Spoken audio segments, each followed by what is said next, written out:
people. Kawadhi jime en Jakom duond bura mar Jubilee David Murathe kod jagoro maduong' duond bura no Kioni oriembe duond bura no ma en kaluwore kod milome mogo kod kweth machielo mobalo gi ten duond bura mar Jubilee.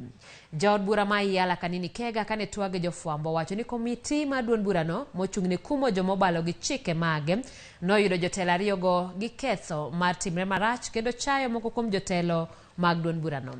Ma biro mano odiochienge ariyo motelo ne romo magalamoro mar jokanyo mochan kod kweth mar jatend piny machon Uhuru Kenyatta ma bende koro kwethni okwedo ni ok bibedo. Komachielo jagoro maduong' mar Jubilee Kioni tonyono kar tiende ni romo mawuok tich biro timore mana kaka nochane.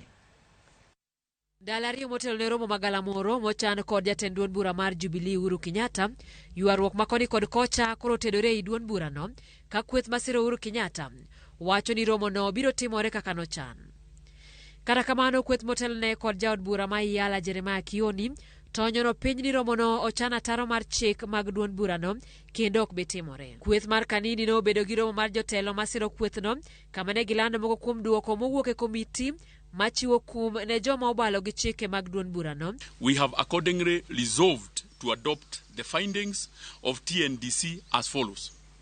One, that is a complaint of 2023 Jubilee Party versus Honorable Kioni. Kane gitwa kod jofwambo, Kanini Kega nolando ni Jakom duond bura no David Murathe kod jagoro maduong' Kioni othicho oko mar apisi kendo koyienegi mar timo tich moro amora e lo duond bura no. The charged member is hereby expelled from the party effective from the date of this decision.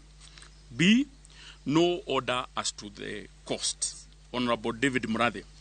The charged member was found guilty of both charges of A. Gross misconduct and B.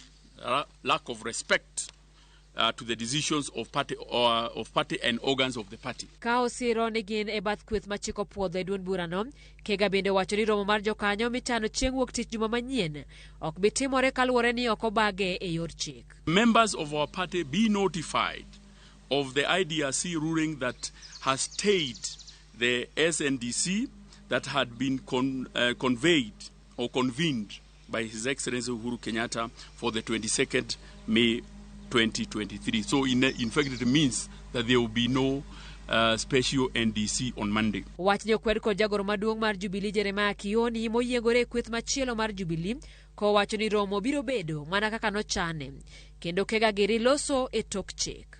We don't pay attention to Kagaru sittings.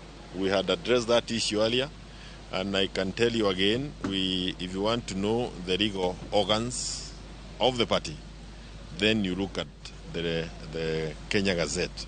Lakini ni vizuri pia kusema liwe liwalo. Tuko na NDC Monday, pali tutaitangaza kesho, itakuwa kwa Kenya, one of the newspapers tomorrow. And our delegates are known. They are not people we are guessing around. And it is necessary for us to do that so that we can do away with unnecessary side show. Kaluwore kod chike matayo duond buche pachoka, jatend piny machon Uhuru Kenyatta kod Kioni emoyangi kaka jotend duond bura mar Jubilee. Gisani waket wang' wane duoko mabiro bedo tok romo magalamoro michano bagi juma manyien.